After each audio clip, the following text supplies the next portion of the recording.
Niachane mume wako nani? Unajua Nadia kweli mimi nani? We ni nani? Unampigia simu kama nani? Hata utoe vya ndani, atarudi hapa kwangu tu nyumbani. Anapenda vidogo dogo, mwenzako anavimumunya. Mwanamke unapenda zogo, tafuta jambo hilo la kufanya.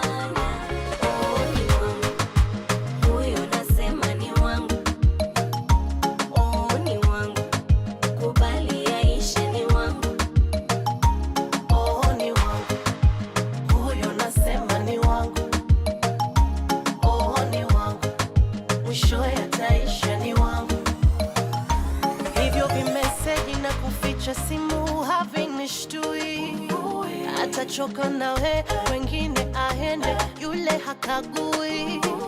Kelele ya chura haizui ng'ombe kunywa maji.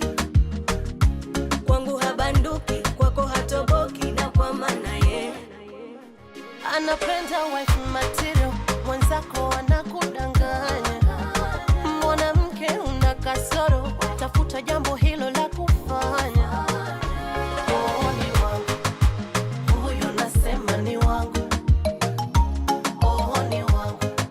Mwisho yataisha ni wangu.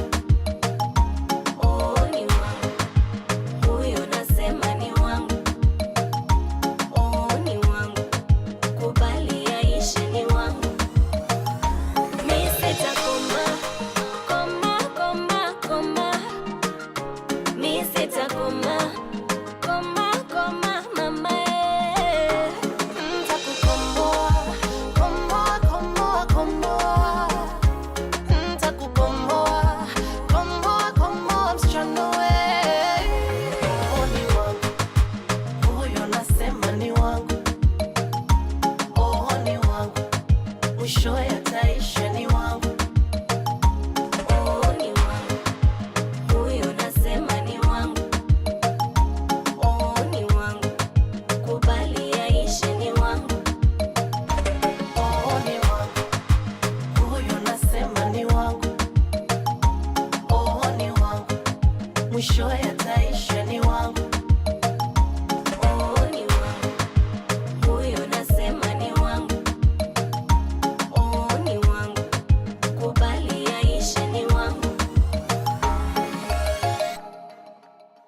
From sunrise to sunset, all day and night. Pawa Radio.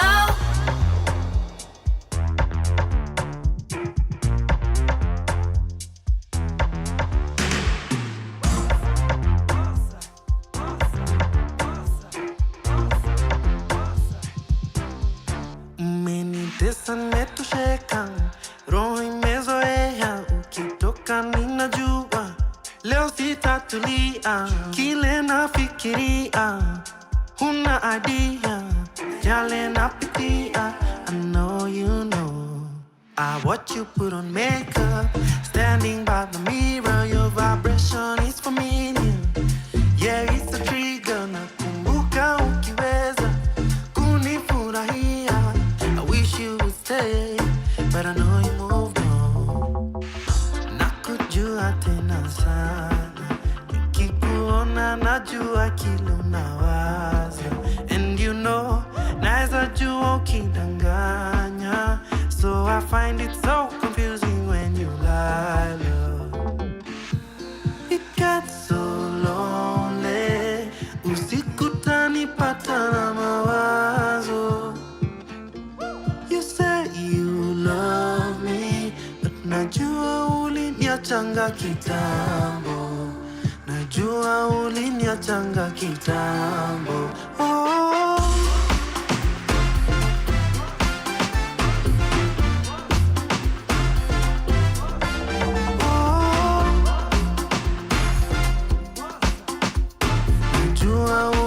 Changa kitambo. Nimezeeka, so sitakasirika. Nimeona ya dunia, sitalipishia. Kitenda utata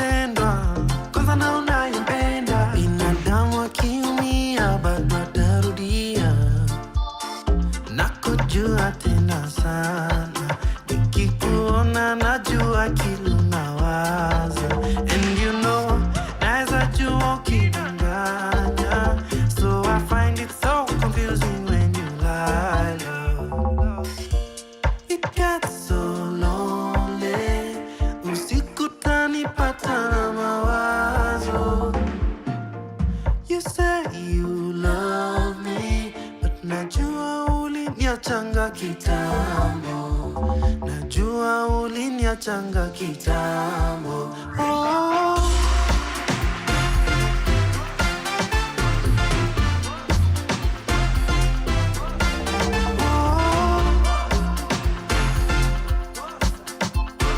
Jua uliniachanga kitambo. Oh.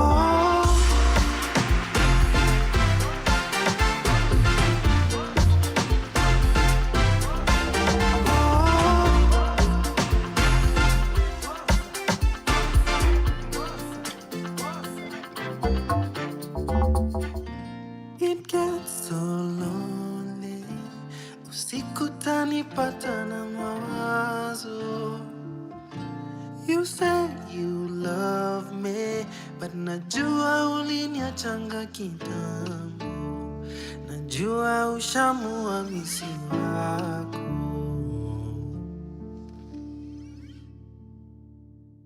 From sunrise to sunset, all day and night. Power Radio.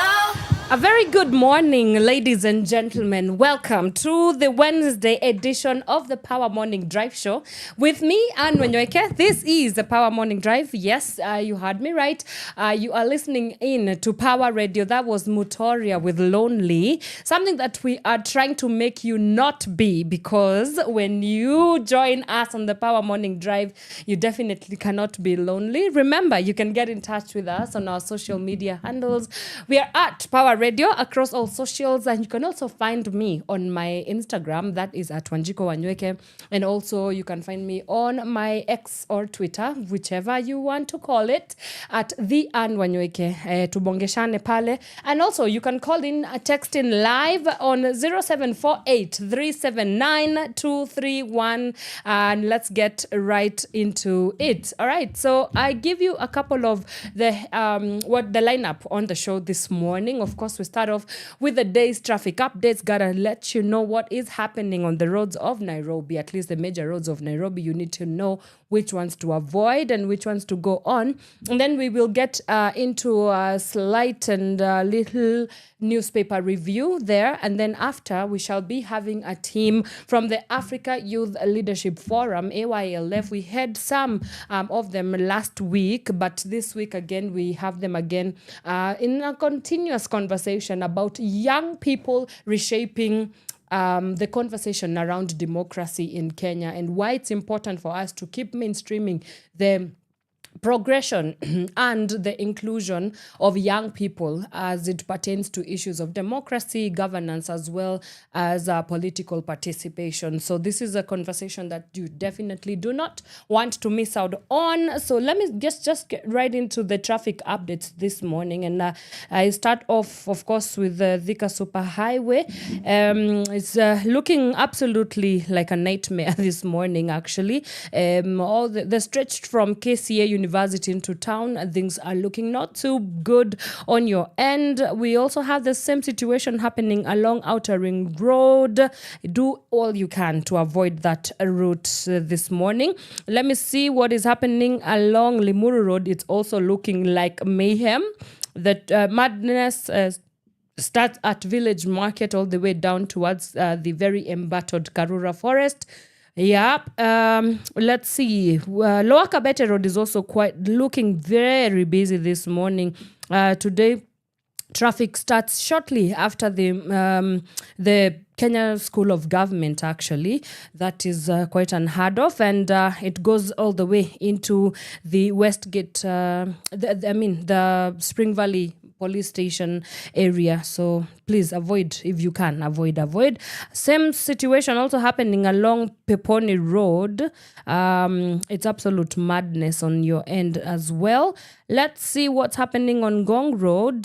Ngong Road, the build-up starts all the way from Naivasha Road as you make your way towards the Junction Mall, and it stretches all the way towards Prestige Plaza. Same situation also happening along Kenyatta Avenue this morning. It's absolute madness. Langata Road, hakupitiki. Traffic starts all the way as you leave just shortly after the Galleria Mall, all the way towards the Raila Odinga way, which is not looking too shabby this morning. So you guys at least are looking a-okay. And then on the other side of town, let me see what's happening along Jogoo Road. Absolute madness. It starts all the way from the Welt Tallis Corporation area all the way towards City Stadium, slightly into town. Same situation also happening along Cabanas as you go from Feather Estate, that whole route towards Embakasi. It's absolute madness this morning. The Eastern Bypass looking crazy as you make your way from the Naivas supermarket to Tawala down towards the Cabanas bus station. Mombasa Road, still mayhem. It's pretty mad this morning. It's madness. So that's a situation that is happening on our roads this morning. Remember, you can get in touch with us on our socials. Please let me know what's happening where you are.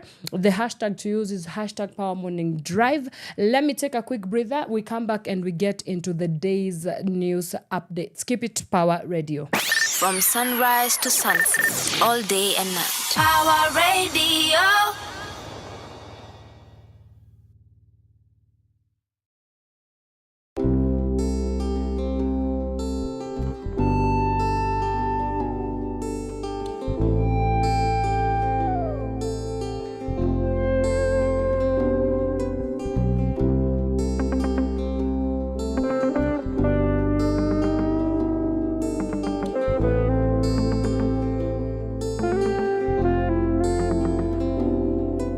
Sema mpenzi, how you been?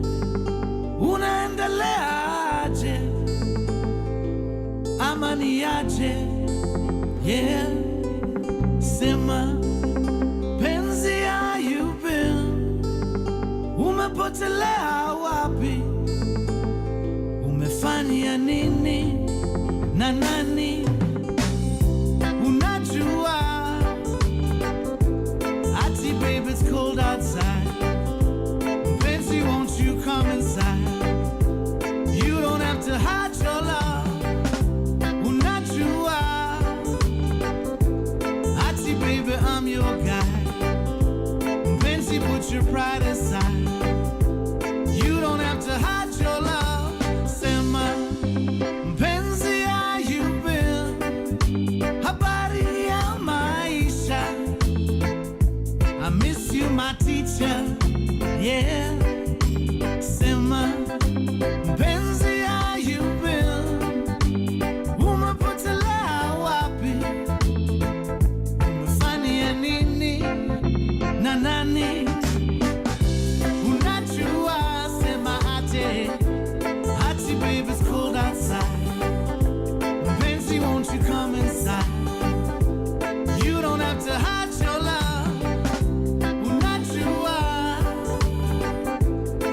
Baby, I'm your guy. Mpenzi, put your pride aside. You don't have to hide your love.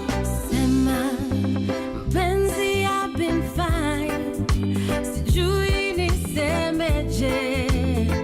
Oh, niko poa. I miss you. Imagine hajui kunipa love. I don't know why I ever left you.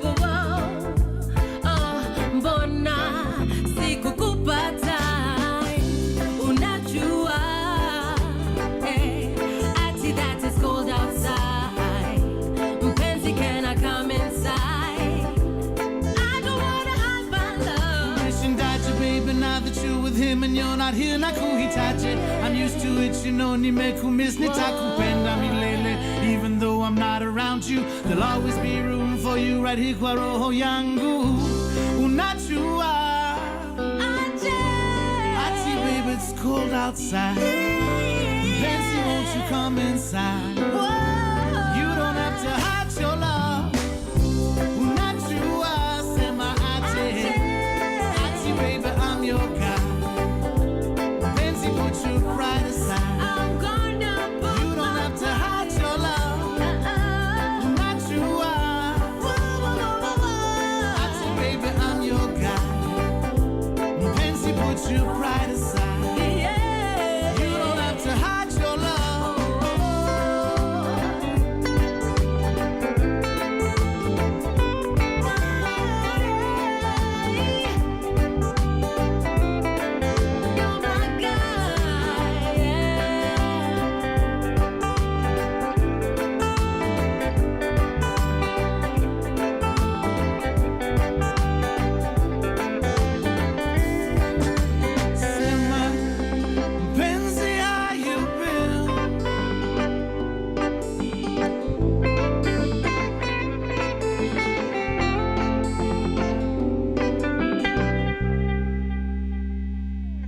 From sunrise to sunset, all day and night. Power Radio. This one is for the soul seekers, living in the truth of love, living in the truth of life. I go to mango tree, love my mango seed, smiling every day, special all the way, sha la la la la. Under me mango tree, see my world so free, smiling all the way, special every day. You make me cool in your shadows, through the breeze of the winds. Your lips whistling in my ears, singing me the songs of love. You protect me, stand firm for me, through the rings of time we hold, through the waves of space we sail, sha la la la la. I go to mango tree, love my mango seed, smiling every day, special all the way, sha la la la la. Under me mango tree, see my world so free, smiling all the way, special every day. In their darkness I will hold you, reflecting the inner light, reflecting the inner sight, yeah, yeah, yeah. Many children I will give to you, reflecting our inner light, reflecting our inner sight, sha la la la la. I go to mango tree, love my mango seed, smiling every day, special all the way, sha la la la la. Under me mango tree, see my world so free, smiling all the way, special every day, sha la la la la. Sometimes you seem far away, but I know you're here with me. When I look in your eyes, you make me smile. The things you do, sha la la la la. Go to mango tree, love my mango seed, smiling every day, special all the way, sha la la la la. Under me mango tree, see my world so free, smiling all the way, special every day. You make me cool in your shadows, through the breeze of the winds. Your lips whistling in my ears, singing me the songs of love. You protect me, stand firm for me, through the rings of time we hold, through the waves of space we sail, sha la la la la. I go to mango tree, love my mango seed, smiling every day, special all the way, sha la la la la. Under me mango tree, see my world so free, smiling all the way, special every day. From sunrise to sunset, all day and night. Power Radio.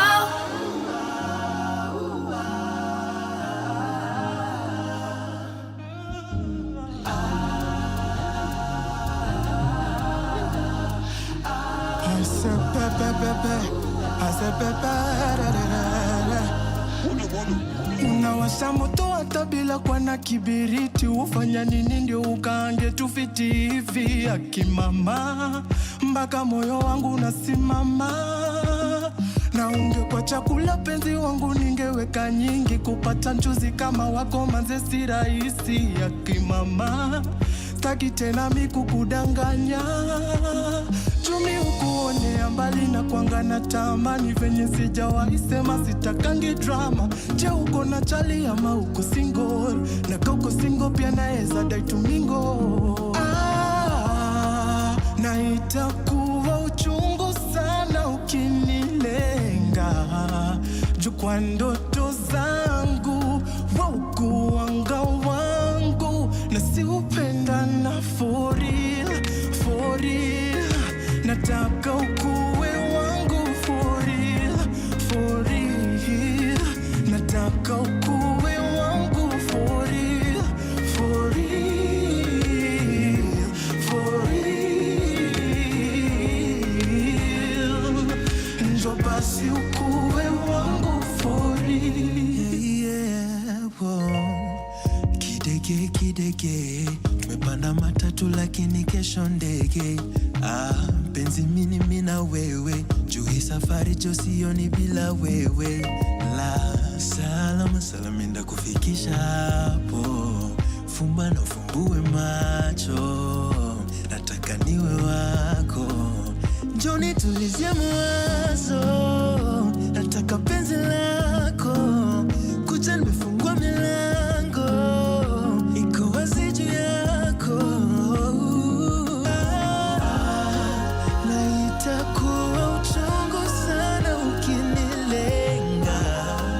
Juu kwa ndoto zangu we ukuanga wangu. Nisi upendana for real, for real.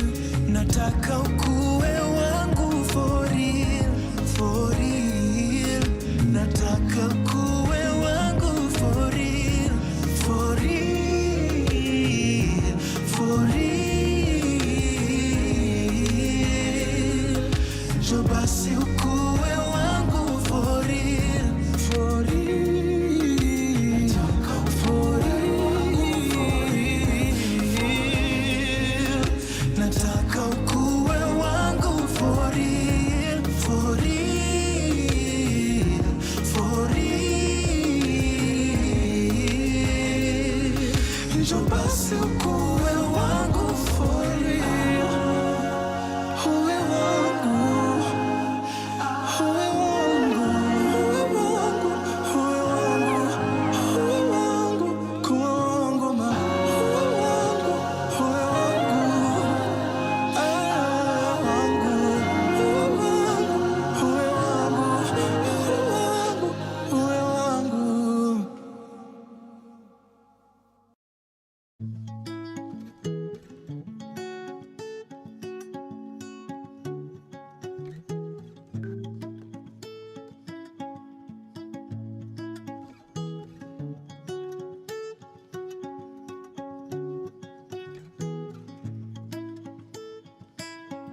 It'll take me the whole night to get this song right.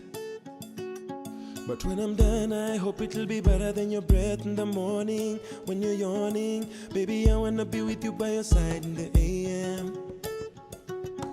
Take you down, up and down, side to side when you're done with your snoring.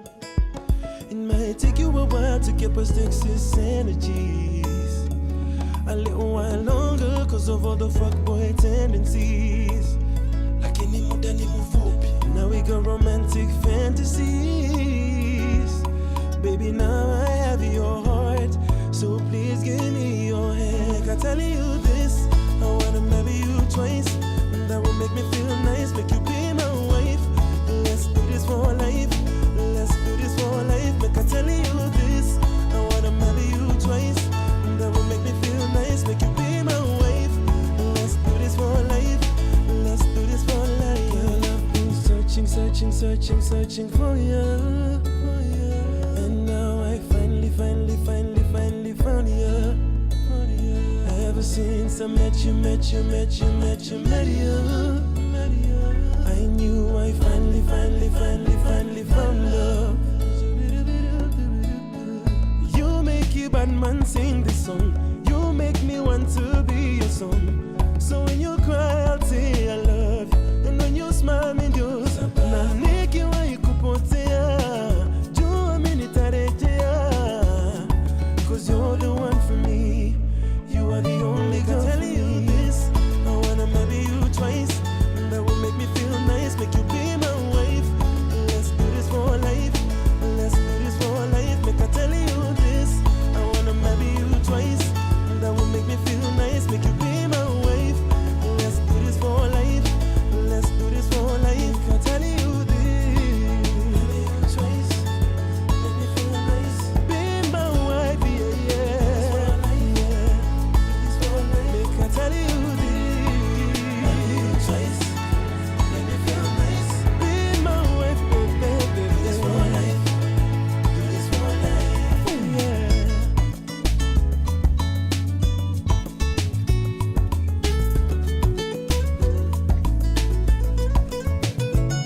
marry you twice. That will make me feel nice, make you be my wife. Let's do this for life. Let's do this for life. Make I tell you this. I wanna marry you twice. That will make me feel nice, make you be my wife. Do this for life. Let's do this for life. From sunrise to sunset, all day and night. Power Radio. All right, good morning once again. Welcome again. This is the Power Morning Drive Show on Power Radio, where you tune in and power up with me and Wanyoike. Let's get into the day's newspaper review. Of course, there's a lot happening across the nation.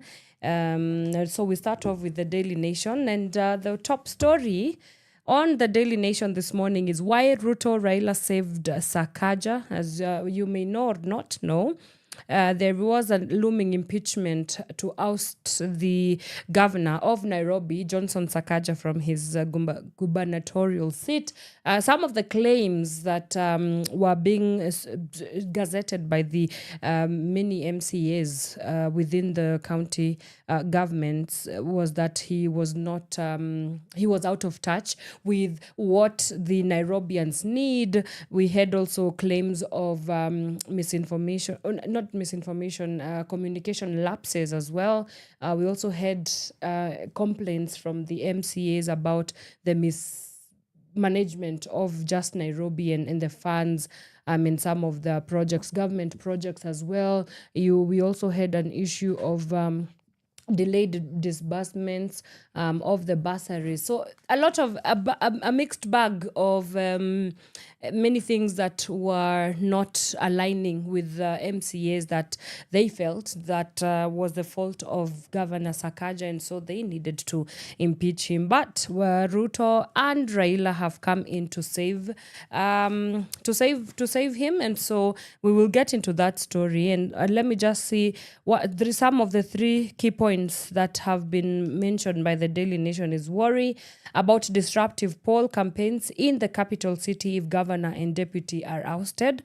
We also have a fear of a showdown with former deputy president Rigathi Gachagua in by-election and impact on the 2027 elections. Then we also have concerns about broad-based government critics exploiting ouster plot to derail Unity Pact. Yes, so we will get into that story shortly. On the top page of the Daily Nation, we also have governors step up resistance against executive decrees and puzzle of ghost schools, learners, and lost billions. What's happening in the education sector is a story that continues on page 2 of the Daily Nation. We also have a story here about after 45 billion NTSA deal, tycoons eye sugar trade. Businessmen Farid Abdul Razak Sheikh and Jabir Abdul Nasir, who are eyeing a 45 billion smart driving license tender, have made an aggressive entry into the sugar industry. It's a story that continues on page 7 of the Daily Nation. Let me see to glance what's the spotlighted on the Standard newspaper and stop this mess. That's the title of the Standard newspaper this morning. Jubaland fighters boast of seizing farms in Mandera and even thank Kenya for the warm welcome. As citizens flee their homes and government maintains an ominous silence down on Lake Turkana, the Kenyans are left to bury their dead and abandon their homes as the officials look away. The president is keen on politics. The CDF is missing in action, while the Defense Cabinet Secretary is only seen on the lawns of State House during cabinet meetings. Right, so there is a little bit of a clash there with what's happening in Juba and the RCF, which is a story that is highlighted in depth on page 4 and 5 of the Standard newspaper. And lastly, on the Business Daily, Kenyans insure food crops, dogs, horses for 36.7 billion Kenya shillings. We also have a story about State House withdrew 3.6 billion for travel meetings in 42 days. Yikes, that's taxpayers' money. 11 banks must raise 15 billion by December or risk license.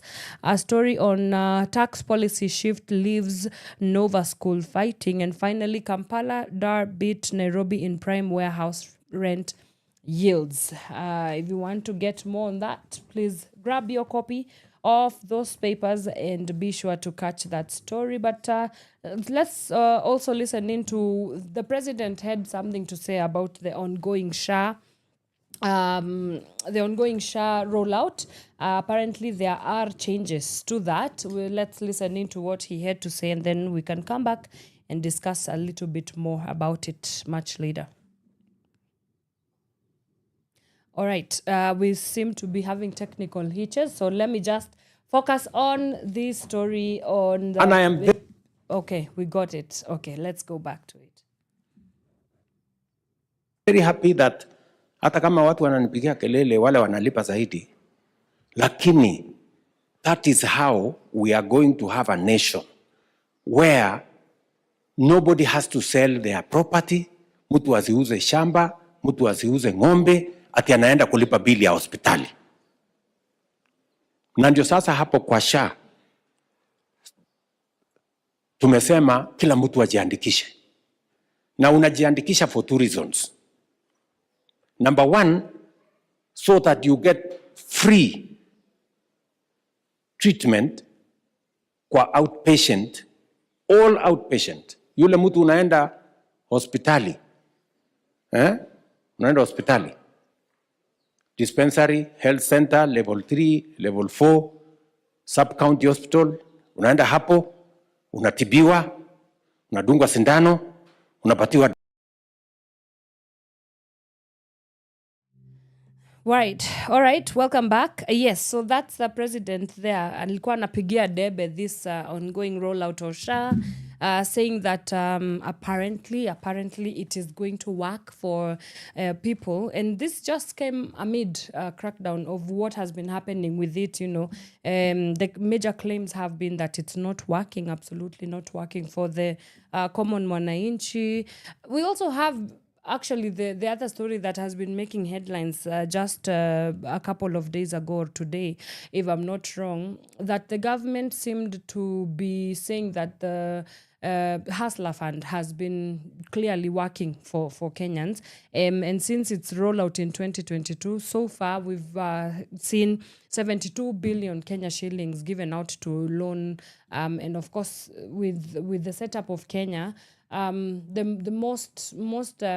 beneficiaries of these loans are usually, for example, people like mama mbogas, bodas. And so there seems to be, I think for me, what I can say about this whole thing, you know, when we have healthcare in shambles, when we have education in shambles, when we have, for example, this microfinancing in shambles, because clearly it's not, I think the word that the president used to explain the impact that the Hustler Fund has been is transformative, and I'm like, that cannot be the right word that you're using to describe what this loan servicing has been, and so it again just plays out into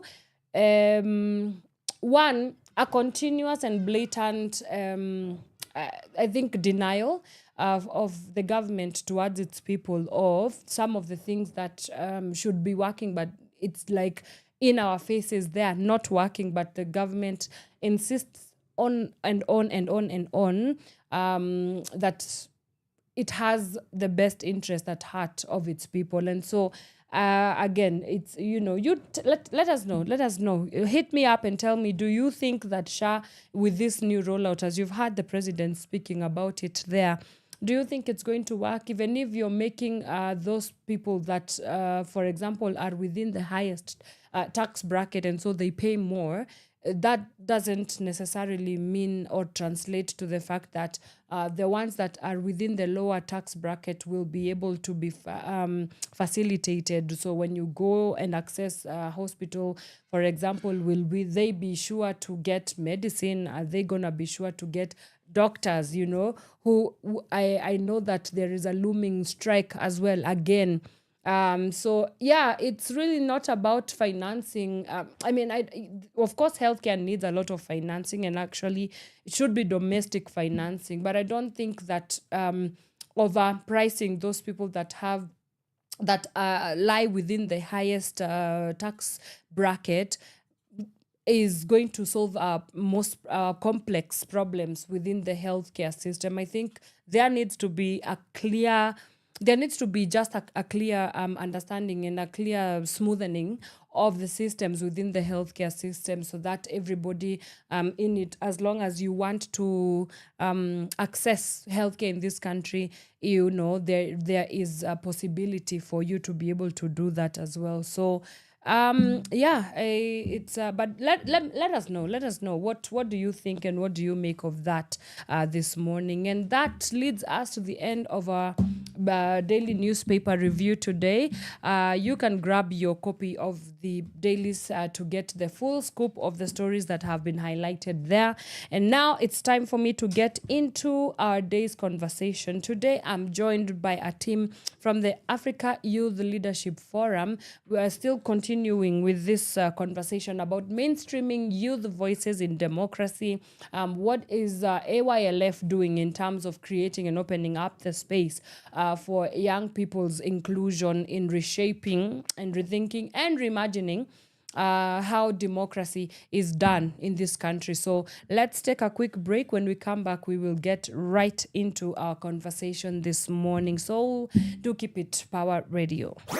Your kind of music, all day, all night, right here on your only station, Power Radio.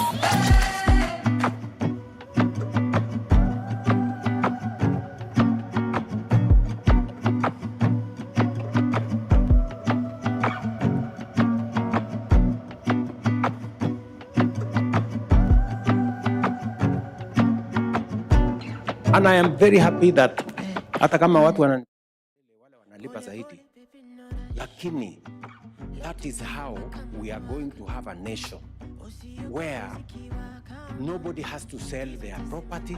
Mtu asiuze shamba, mtu asiuze ng'ombe, ati anaenda kulipa bili ya hospitali. Na ndio sasa hapo kwa SHA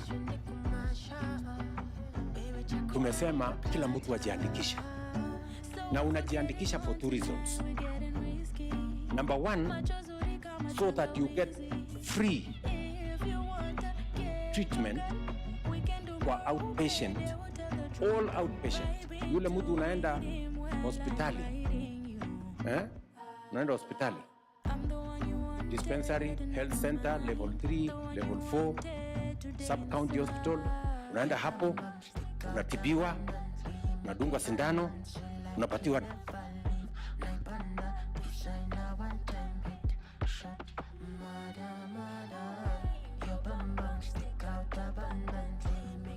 man, she like he never leave. Naipanda designer one time head shot. Mada.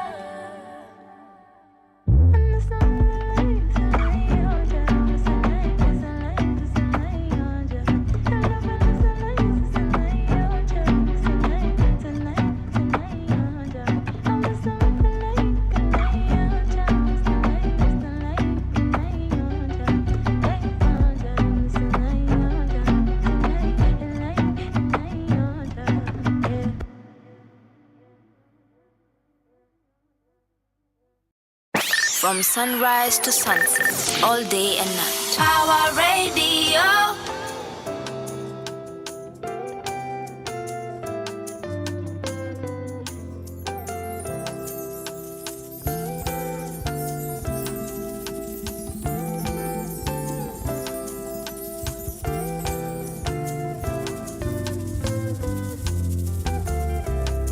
I hope you feel the love, the love that you deserve.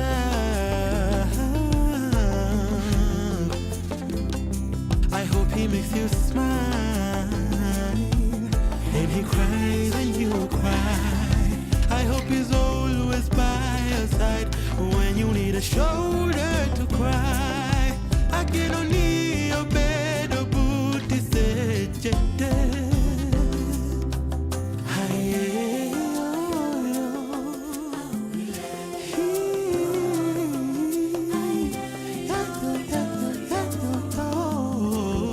And I am very happy that hata kama watu wananipigia kelele wale wanalipa zaidi, lakini that is how we are going to have a nation.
From sunrise to sunset, all day and night. Power Radio. Got the beautiful Miss V on them vocals. Calligraph Jones in the place. Grab it. Teamwork. Let's get it. From outer space, out of this world, we come in peace, tell your master all. We are taking over this place right now. But bring your crew, you can let them know. We in town, they should dress up for the show. We are bringing down this town tonight, oh. In an African party, we stomp our feet on the ground. We raise our hands in the air and say, hey, hey, hey. Luka, leo hatulali jo. Dunda, asubuhi mpaka kesho jo. Washanare madem na machali tu. Usijali hali mpono juu. Luka, leo hatulali jo. Dunda, asubuhi mpaka kesho jo. Washanare madem na machali tu. Usijali hali mikono juu. Imagine, hivyo ndo muingianga kwa klabu au jasikia tunakula life na adabu na masela sela wana hela hela umenijazika hiu mase hela ni jui basi tela ni king kaka king of Zamunda tuko ndani na tumedunga kaka clothing we bado mtumba mina manager tuko tight anajua mini spend thrift meza drinks nimezipanga kama Tetris. In an African party, we stomp our feet on the ground. We raise our hands in the air and say, hey, hey, hey. Luka, leo hatulali jo. Dunda, asubuhi mpaka kesho jo. Washanare madeni na machali tu. Usijali hali umono juu. Luka, leo hatulali jo. Dunda, asubuhi mpaka kesho jo. Washa nare madem na majali tu. Usijali hali wiko wanajuu. Bro, jagging, yow, I go like boom, boom, boom, boom. Mikono kwa hewa nikifika tu kwa boom, boom, boom, boom. As I be rolling when I be the cruise, so boom, boom, get out the way. I'm feeling like money today. I'm here to pour it up all over the club, I'm willing to pay, so that's how I plan to go and tap it. Hey y'all, feed what up, let's make it happen. I'm here to get it cracking. Shorties are telling me that I'm attractive, cause they be feeling the swag, I'm classic. Call me Papa Jones, and that's it. That's it, that's it, that's it. I'm on. Ruka, leo hatulali jo. Dunda, asubuhi mpaka kesho jo. Washa nare madem na majali tu. Usijali hali wana juu. Ruka, leo hatulali jo. Dunda, asubuhi mpaka kesho jo. Washa nare madem na majali tu. Usijali hali wana juu. Ruka,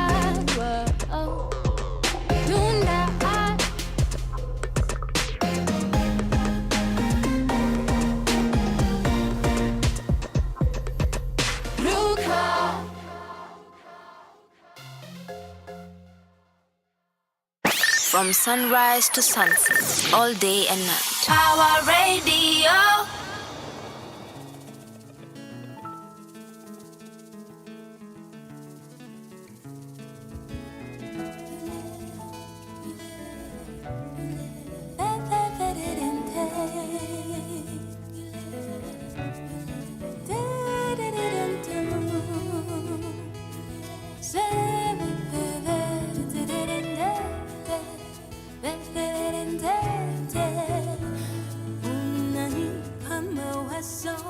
Nikiwaza ulivyo,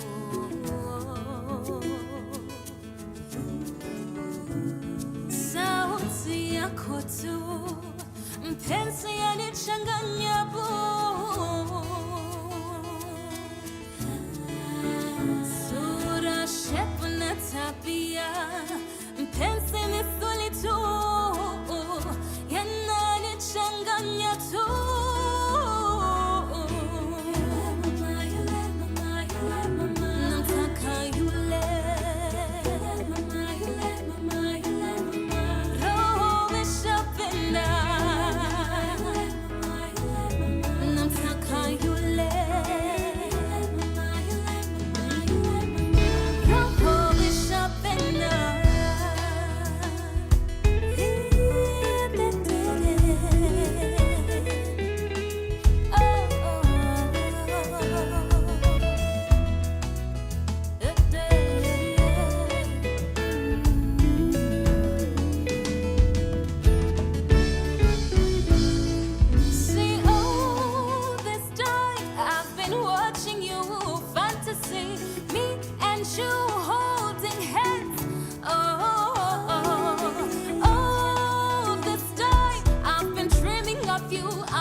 From sunrise to sunset, all day and night. Power Radio. All right, welcome back. That is Yule by Liboy. It's playing right here on Power Radio. This is the Power Morning Drive Show with me, Wanyoike, and as promised, my guests are already in studio. I am super excited to have this conversations that matter. Today we are going to be focusing on mainstreaming youth voices in democracy and why it's so important to us to ensure that we create inclusive spaces for meaningful engagement and participation for young people in the process of democracy. And remember, you can get in touch with us on our social media handles. We are Power Radio across all socials. You can also find me on Twitter. Yes, I refuse to call it X because I can, at the Wanyoike, and also on my Instagram at Wanyoike. Hit us up. Remember, you can also call in live, text us on 0748 379 231. I repeat that one more time. 0748 379 231. So to get the ball rolling. All right, let's get right into our conversation this morning. It's so good to have you with us this morning. Before any further ado, let me allow them to introduce themselves and then we can get right into our conversation. I start with the lady on my immediate left. Thank you so much. Yeah, we meet again. Yes, we meet again. We met at the Next Her Summit. Yes. My name is Anyango. Mm-hmm. I love of democracy. Yeah. I'm a student, trainee advocate at the Kenya School of Law, and I'm glad to be here. Thank you so much, Agnes, for making time to be here with us. To the gentleman. Yeah, my name is Glenn Mwangi. Yes. I'm a youth advocate. Yeah, I'm happy to be here. Yeah, thank you for making the time. And last but definitely not least. My name's Jedidah Weru, and I am a very passionate activist. I talk all things politics. Yeah. It's a good morning to talk about democracy and politics in general. Absolutely. It always is. Right. So all of you guys have in one way or the other been part of the Ajibika Leadership Program convened by the amazing Africa Youth Leadership Forum, that is AYLF. And so we will talk a little bit about your experience within this leadership cohort and what it has done in terms of shaping you guys as leaders individually before we can pivot the conversation into the democracy. So to just kind of get a feel of what that looks like, let me start with you, Agnes. How has your experience within the Ajibika Forum been like for you, and how has it shaped you as a leader? It has been a fantastic experience. It has shaped me in a leader, not even as a leader to begin with, as a Kenyan. Yeah. In that the things that are my responsibility to do as far as democracy is concerned.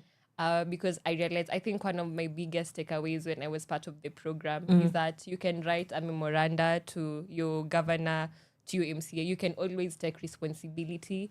You can also be part of the town hall meetings when they ask for public participation on bills, which I think is very important. Yeah. You know, most of the time, people are like, we are against this bill, we are against this law, but you haven't necessarily voiced out your concern. Yeah. And you just go with the online wave or something without really understanding what the bill is all about. Yes. So for me, that was a very big takeaway. Yeah. As a leader, I think it's important for us to cooperate. Even if you'll end up in the public sector, private sector, student leadership, this is our country. And for it to work, for the systems to work, and for democracy to work, it has to work like oil, like a goodwill. So everyone has to do their part. So collaboration is key. Right. Mr. Glenn, what has been your experience and what are some of the key takeaways from your participation within the Ajibika Leadership Program? Yeah, I think one of my biggest takeaways has been understanding the power of the youth. Right. When it comes in, just putting in their voice, projecting their voice to making a change in how the leadership of the community and the society is happening. Yeah. Yeah, so basically, just moving from one community to the other has really given me a broad understanding of what the youths are missing and what the youths can be able to bring in as their input. Yeah. So as to be able to strengthen the leadership, the whole community. Right. Yeah, so that has been my biggest takeaway, the power of the youth Yeah. in the leadership of the society. Yeah. Awesome. What about you, Jedidah? I think my biggest takeaway from my Imara program time was inclusion, because what Imara does is we as a fellows, we are sent to the different counties across Kenya. So for me particularly, I was in Meru, and it was, I think, one of the most memorable times, because I got to understand how politics is, and politics is shaped, especially in the rural areas, and just, and understanding how different it is from the urban setting. So I think that was my biggest takeaway, having to include people from the rural areas to, for them to understand they have a voice, and for them to understand how they can actually be able to just stand and voice their opinions out. Because I think it was during when the former governor was being impeached, so it was more or less of a volatile time, and the discussions were very, they were heated. Yeah. So getting to see youths actually participate, and voice themselves out was honestly a very great experience for me. Correct. So getting to include people, from all aspects of Kenya was quite eye-catching for me. Yeah. Right. Awesome. So now that we have set the scene right, now we can pivot into our main discussion today, which is democracy. And I just want us to reflect a little bit about the state of democracy in this country. Where are we? Where should we go? And what needs to happen in between where we are and where we need to go? So let me start off with you, Agnes. Just truthfully, as it stands as it were, is democracy working for young people from your own assessment? I wouldn't want to pick either extremes, like it's working, like a yes or no answer. But I want to believe that there's still room for improvement, a big room for improvement. I can say it has been working in some instances, because more and more young people, we are knowing about our rights. We are knowing that you can take your voter's card, that we are knowing about systems such as if you want to impeach your MCA, your governor. So there is that our civic duty, I think. We are becoming more and more aware of who we are. As regards to our leaders, because I think because our system is more or less a direct and indirect democracy, so we elect our MPs into parliament, and then they make laws for us, and they help us. With that regard, I think they have not been a very unique parliament, because it's more or less them and the executive are on the same side, so we haven't seen them do their job as far as checking checks and balances of the executive. Yeah. So I think it is working, but not very okay. Yeah. Right. Let me come to you, Mr. Mwangi. And we have this conversation. It's almost becoming a tired gag buzzword. Tokenistic representation, tokenism, in youth representation. So as we talk about democratic inclusion of young people, as it stands right now at the decision-making table, the representation is rather tokenistic when it comes to young people. So one, how do we ensure that we move away from this tokenistic kind of representation of young people, so that we can have their voices, not only, they're not in the rooms to just kind of as to tick a box, right? We want their voices to actually count for something, right? So how do we move away from tokenistic representation to actual meaningful engagement? I think first, even before we map out the direction that we should take as a country when it comes to democracy with the youth, first we need to understand what democracy means. So democracy basically is defined as the rule of the people, by the people and for the people. Yeah, but if we are to maybe narrow down this definition, we'll say that democracy means the people power, because democracy comes from two words, which is demo and krasi. Demo is a Greek word which basically means the people. Krasi basically is pronounced as kratos in Greece, which basically means power. So when you're talking about democracy, we are talking about the people power. And if we come into the Kenyan context, we see that according to statistics, from KNBS, the youth are the majority. The age between 18 to 35 is approximately 20 million in Kenya. If you're talking about 35 years and below, we're talking about 75% of the whole country. So if we're talking about voter power, we're talking about generally the youth. So first thing, if we're looking at the current context of Kenya, the youth recently have been projecting their voices in very many ways. Different platforms on the streets. And the question that we should ask ourselves first is, are the voices of the youth being heard? And at this moment, we can say that based on what we can see, and it's obvious, the current state, it's that the voice of the youth is not really being heard. So I think the first strategic direction that we need to take as a nation, we as the youth, being the majority, is we need to have a dialogue. And the best dialogue that we can begin with is the Constitution. We need to go back to the Constitution to understand what the Constitution says about our power as the youth.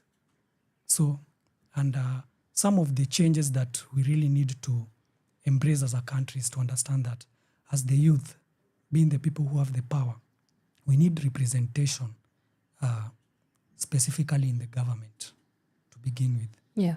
So that means that one of the issues that we should see as a strategic direction is to have more youth in the government.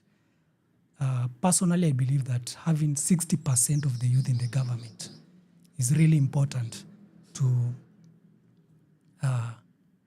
begin with, so that we can be able to mention democracy to everyone. Yeah. Youth means democracy in Kenya, because democracy begins with the youth, since we have the power to be able to make that change that we want. So the strategic direction, more youth in the government, and we need to have a dialogue with the Constitution so that we can be able to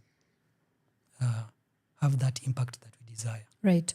Jedidah, you mentioned that you're an activist, and I would like to hear your, I guess, opinion or to get your opinion on the same. What are some of your biggest frustrations as it pertains to democracy with young people, and how we handle that conversation in Kenya?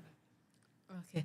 I think I'll first of all start by answering the first question that you had posed on where are we on democracy as a country. Sure. Because I feel like as a country, we have evolved in terms of democracy, but in terms of leadership, we have... devolved. That's the word. De-evolved.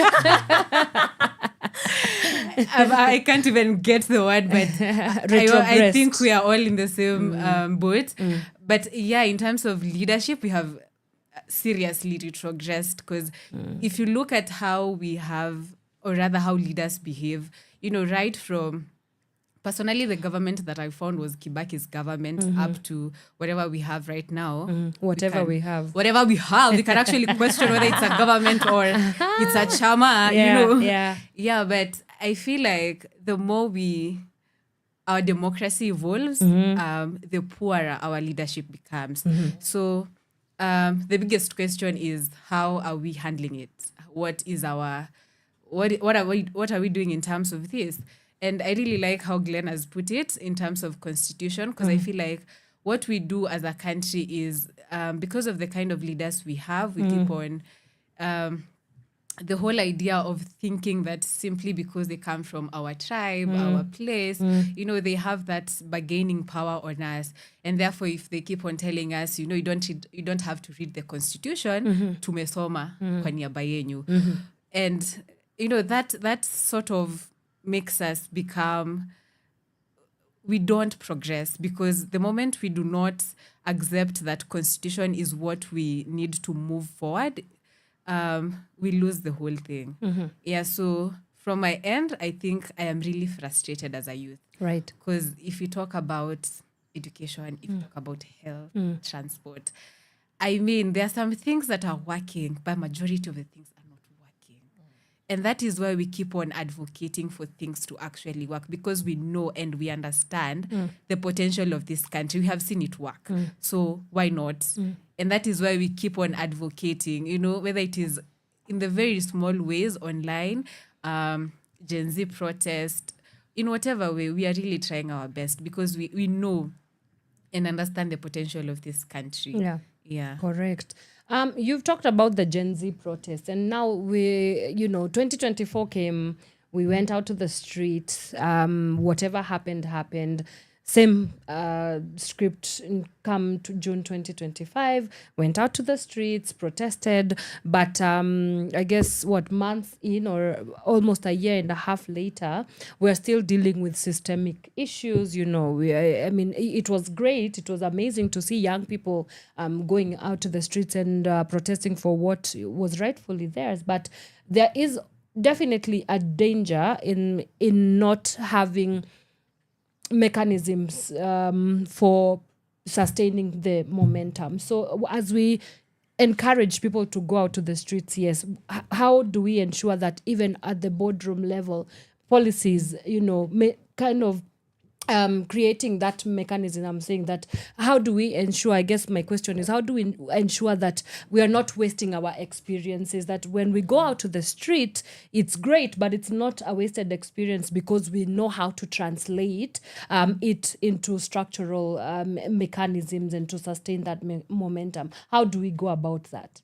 To begin with, I think one of my colleagues has mentioned that we have to start with the Constitution. Yes. And also in the Constitution, in the Bill of Rights, that is what gives you the power to go and protest, as long as it is peaceful and it is unarmed. So that is the starting point. When people were planning the 2024 protests, also the Gen Z protests, to be specific, not the other political protests. Yeah. I think the youth went because they knew this is not happening. We're being taxed on things that are not essential. So that is why we have the liberty to go to the streets and protest. As regards to keeping momentum, I am personally very optimistic, because in the history of our country, it's only the protest in 2024 that made the president to dissent a whole bill. So that is a good starting point. That means, number one, that people are aware of our rights. So there is, I always say there is always a place for everyone. Because even if you look at the protests, not everyone was able to go to the street. There's people who are doing protesting online. There's also people who are protesting for their rights in the workplace, people, women against discrimination and all that. Yeah. So everyone has a role to play. And once you take that role actively, I believe we can have the momentum. You see when they say, oh, Gen Zs, we are leaderless, tribeless. I think now we have to think more long term. Yeah. And because I think the other system of they said earlier, retrogressive leadership. Yeah. They're able to be there because they have a plan and a long-term plan, and they're able to use our tribal identity as a bargaining power. So how then can we form a team that is able to compete against that and be like, it doesn't matter whichever part of the country you come from, and we are going to elect you if you have a proof of good leadership and proof that you're going to sort of bring change in the country. So there is, I'm very optimistic. And I can see there are more and more youth leaders coming, and we will definitely have, I think 2027 will be a good bet for us. It won't be just landslide or like the other previous elections for the youth. Yeah. Yes. We will be here. We would hope. We would hope. It's only next year. Yeah, it's only next year. Yeah. Let me build up on a point that you've brought up, which is identity politics, right? Which is the playground of politicians, tribalism and all those things, As it pertains to this conversation of democracy, how do you think identity politics have continuously undermined our democratic process, and how can young people really shift away from those kind of narratives, because they're not serving us, right, as young people? Yes. Yeah. To begin with, I believe it's important to your tribe is who you are as a person. I cannot change which place I'm coming from or which place of the country I was born. Okay, so that's number one, because it sort of gives me the diversity to belong to this very wonderful nation that we call Kenya.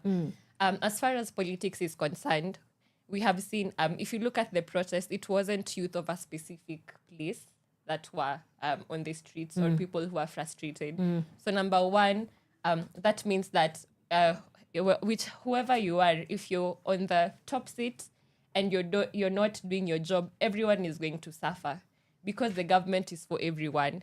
Democracy creates a system where the majority wins and the minority, they try next time, right? Yeah. So then that means the majority, if they make policies, then even if you didn't vote for them, even if you voted for them, you're still going to suffer for their lack of ineffective policies or something.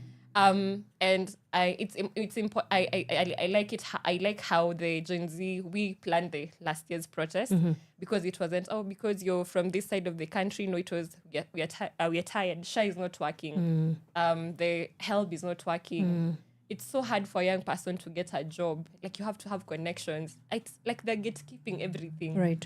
So it's more of like a class issue, and we have to back away from that. It's not about identity. Your identity is like, it makes you, but it shouldn't be a basis for you putting someone into power or electing a certain leader into a political position. Correct. Yes. Yeah. And I kind of like the spin-off that happened with hashtag we are all Kikuyus. I don't know whether you remember that. It was such a reclamation of, okay, so you guys want to polarize us with our tribes, we are going to show you. Yeah. And it was such a beautiful thing. So even as we talk about, the hashtags that came from the protest, like Tuko Wengi, Sirini Numbers, we are all Kikuyus, there is power there in first, digital democracy, to just loosely use us as a term. But reading more into that,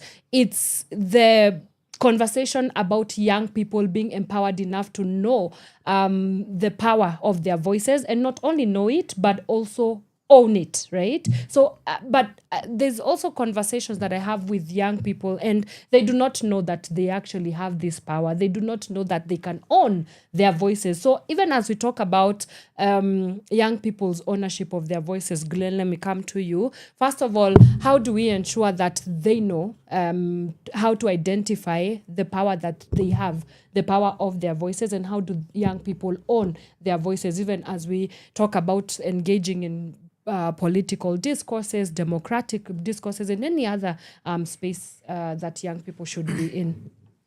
Yeah, so one of the things that really matters when it comes to ensuring that now the youth now understand what roles they have to play is changing the mentality of the youth. And that is where programs such as AYLF come in. Yes. Yeah. So for example, let me just give you an example. If you look at one of the biggest plague that emanates from corruption in Kenya, is that you find that during campaigns, most leaders get elected based on the amount of money that they can be able to pour to the masses, to the people. So this creates a problem, because once a leader gets into power, it's kind of like he invested his money into the people. So he needs to have a return on investment. So the people who vote, who are the youth who are the people who vote, really have a problem when they choose their leaders. Because leaders bring money. When they get into power, they need to get their money back. The question that we need to ask ourselves as youths to begin with is, what do you expect of a leader who has poured money onto you to do when he gets into power? Atatoa pia pesa. He needs to go back. What he will do actually, he will either engage in corruption, and that is where he's going to be stealing your money, and you will not see any development. So taking the gospel to the youth in the machinanis, because you find that the youths who are most vulnerable to such kind of politicians are the ones who are in the villages, those in the ghettos. They do not have an understanding of what kind of leaders they want. They may shout and do everything. So we as young people, what we basically are striving to do, we as young leaders, is to now go to those people in the machinanis and try and educate them on the power that they have when it comes to understanding the constitution, and also so that once we get into the ballot, they can be able now to bring in their votes and choose the best leaders. Yeah. One advice I would give to the young people out there is that you see that young leader in your village who does not have a lot of money, that young leader, that is one of the best choices that you can be able to start with when it comes to choosing your leaders. Because one thing, he does not have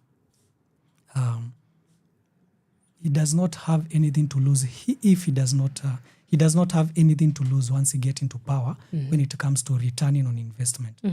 That makes him to be a compromise-free leader. And what Kenya needs right now is compromise-free leaders. Because once a leader is compromised, the leader is done. Once a leader is compromised, he cannot be able to fight corruption. And once a leader is in corruption, he cannot be able to fight corruption because he's part of it. Right. And that is what we are currently seeing with our leaders. See that a leader is mentioning, I saw corruption here, I saw corruption here. You know, if you have been watching the news, you can see that even the president some time back mentioned that, you know, some people are corrupt here and there and there. But you see, as a leader of the country, you need to have, you have the power actually to fish out corruption from where it is. But you see, as a leader, the question that one thing that Kenyans should understand is that if a leader cannot be able to fish out corruption, then that means it's part of corruption. And the youth need to really understand and get educated on matters to do with, understanding their voter power so that they can understand who is a corrupt leader, even beginning from the point of campaign. Yeah. Right. Jedidah, part of reimagining democracy is political education, is civic education. I mean, well, civic education has been a very cute concept. Now people want more. Wow, people want more. There's a shift. There's a move away from civic education to political education, and I think it's a very important. Tenet of ensuring that we open up the discussion in the spaces for democracy. So, talk to us a little bit about why it's so important for us to continuously have programs that cater to political education, especially among the young people, and creating comprehensive I think creating an understanding of what it actually means, because there's something that gets lost in the way when we are having discussions about what it pertains for young people to be included in democracy. Yeah, so how do we do that? That's quite interesting. But let me first of all just drop something on identity politics, because I feel like it's something that those are the kind of cards that politicians repeatedly play on us.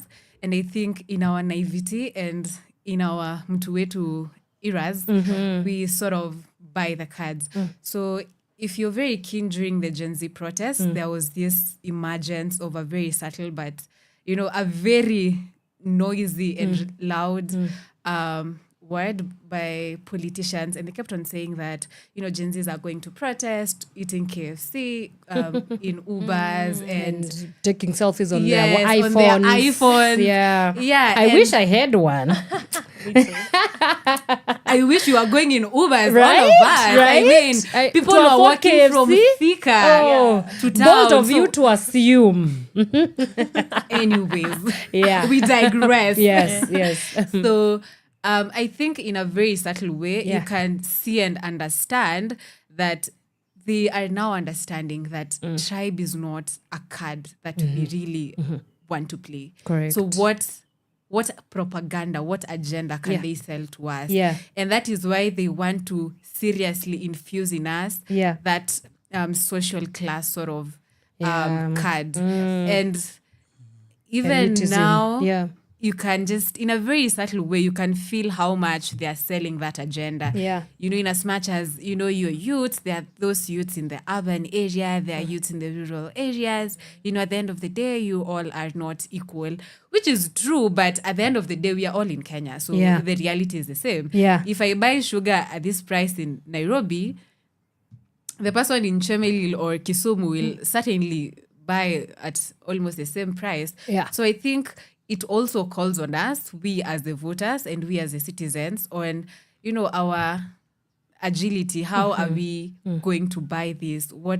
How ready are we for the 2027 elections, for the propaganda that they're gonna sell, for the cards that they want to use on us? What is their bargaining power? I think that is very important for us to understand, which takes us now to the civic education or the political education. For that, I might have a lot to say, but... Sure thing. That's why you're here.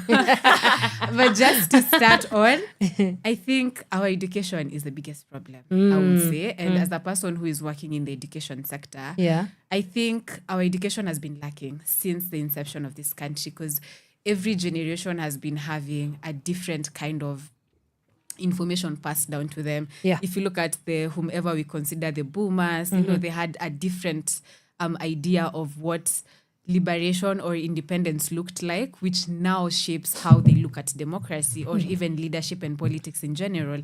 When you look at the immediate generation that comes after that, there's also a way in which they were shaped, you know, maziwa ya Nyayo and all those things.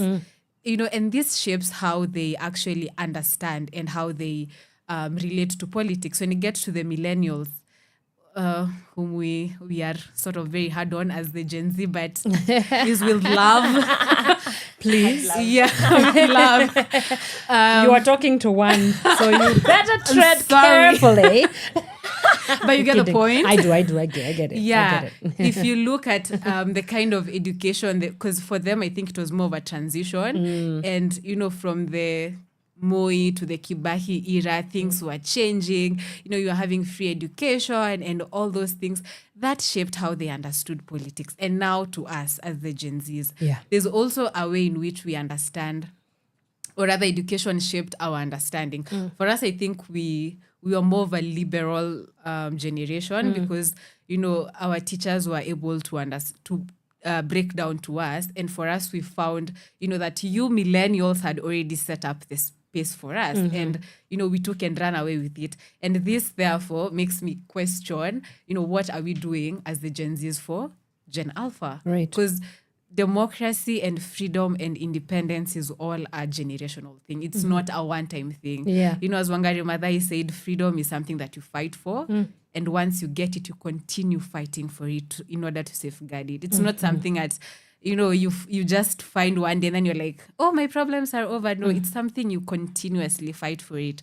So I think we should start asking ourselves, what are we doing for the next generation?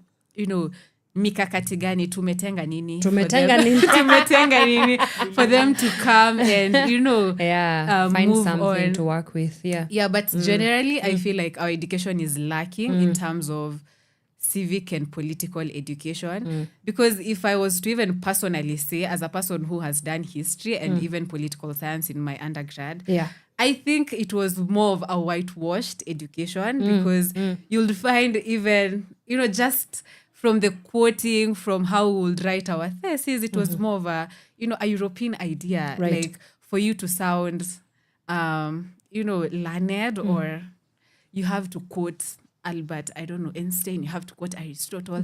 But why aren't we quoting our own people? Because this shapes how we see ourselves and how we see our politics. Yeah.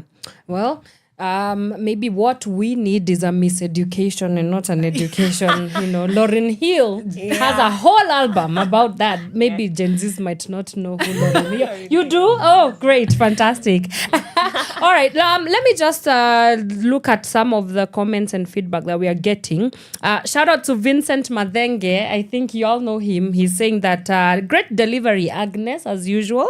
Was lucky to have crossed paths with you and to the whole panel, appreciation and kudos. So my fans wana tune in hapo. But I want us to stick on to that conversation about dialogues, right? And the Right Honorable Raila Odinga some weeks ago came out and said that, we need to set up an intergenerational dialogue conclave, right? This is something that really did not sit very well with a lot of Kenyans and most especially young people, because they were saying, what do you mean? We've been having conversations. What are we bonging? We've been if it is bonging,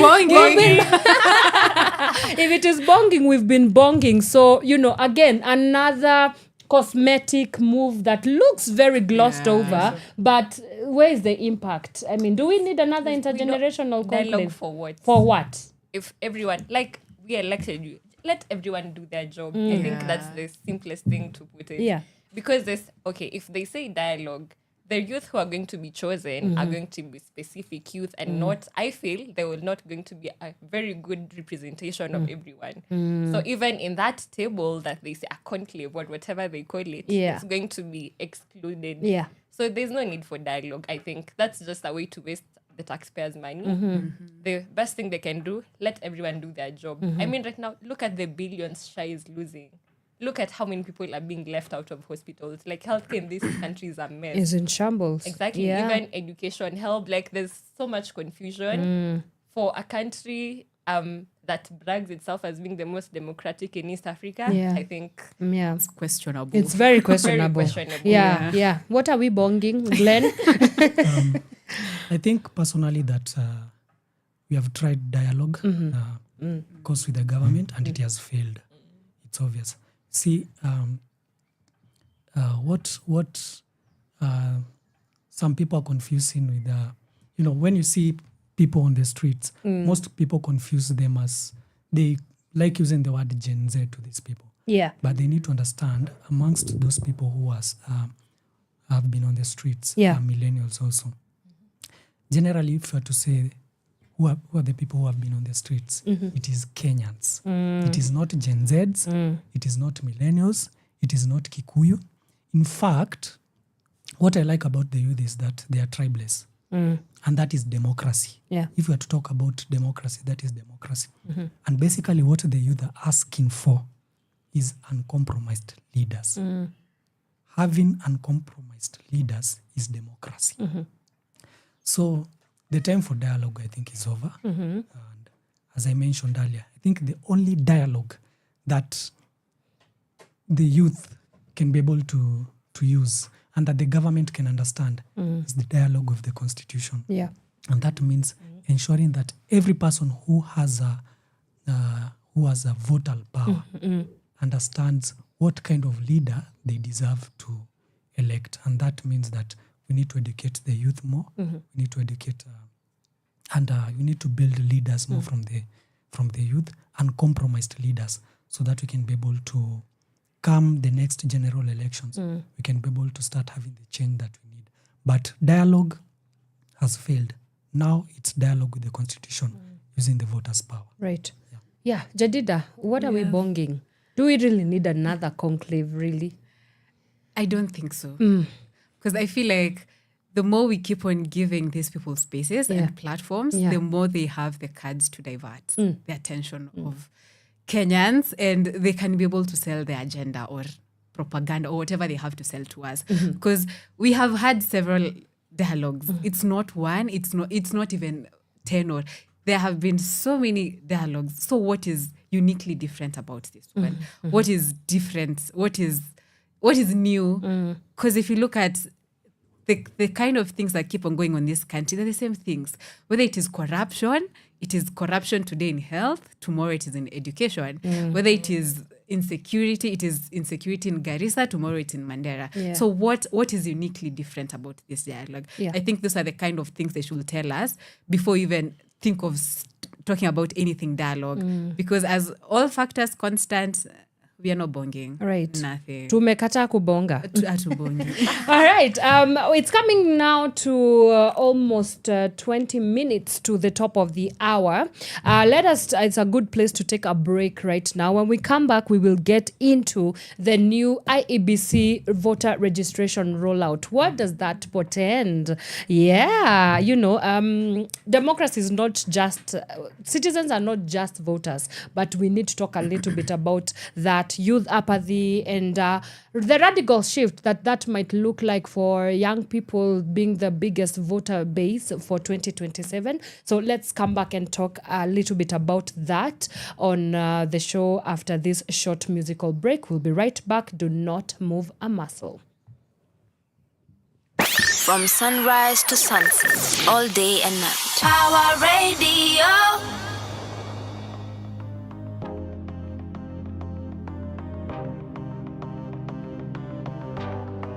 Mighty fingers.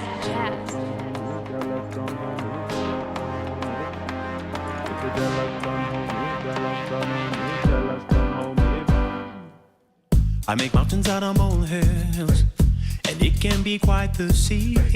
Think about how far I've come and my life looking greater than it's ever been.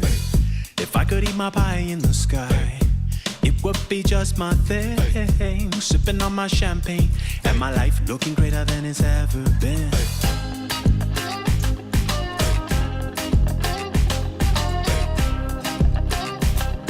My life looking greater than it's ever been.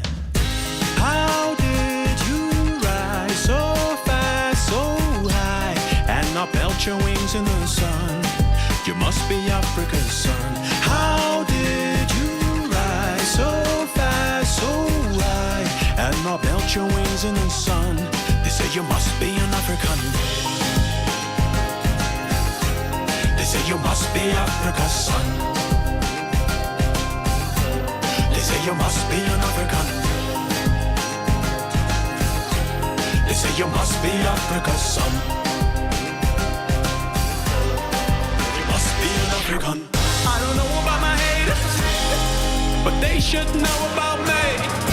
Keep me humble, oh God. My life looking greater than it's ever been. I overflow flavor. My pockets are full of greed. Even on my worst day, my life looking greater than it's ever been.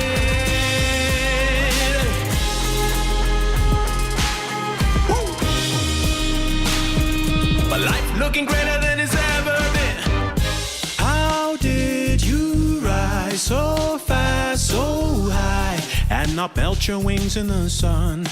You must be Africa's son. How did you rise so fast, so high, and not melt your wings in the sun? They say you must be an African. They say you must be Africa's son. They say you must be an African. They say you must be Africa's son. You must be an African. Jealous, don't hold me, jealous, don't hold me, jealous, don't hold me back. If you're jealous, don't hold me, jealous, don't hold me, jealous, don't hold me back. If you're jealous, don't hold me, jealous, don't hold me, jealous, don't hold me back. If you're jealous, don't hold me, jealous, don't hold me, jealous, don't hold me back. If you're jealous, don't hold me back. Jealous, don't hold me, no, no, no. If you're jealous, don't hold me back. I'm saying, please don't jealous me.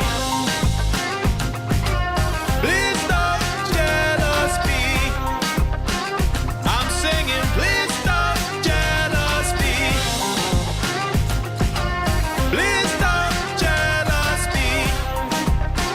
I'm singing, please don't jealous me. If you're jealous, don't hold me, jealous, don't hold me, jealous, don't hold me back. From sunrise to sunset, all day and night. Power Radio. All right, welcome back. That is Africa's Sun by Mr. Tetushani. It's playing right here on Power Radio. This is the Power Morning Drive Show with me and Wanyoike. I'm still here with my illustrious guests, Agnes and Mr. Glenn, as well as Jedidah. And we are deep in the meats and the bones of having discussions about youth inclusion as pertains to democracy and democratic processes. And before we left off for a break, we wanted to talk a little bit about elections. And, 2027 is fast looming. It's upon us, right? But I'm sure there is a lot of things to talk about in terms of like the new voter base. Now, a big chunk of it, I'm hoping, would be the Gen Z, right? Yes.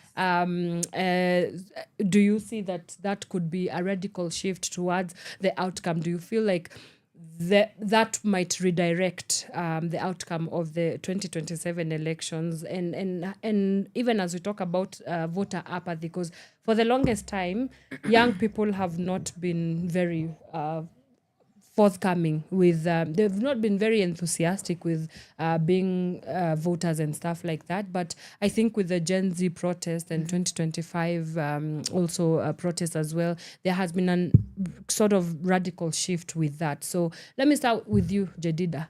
Yes. Where do we go from here?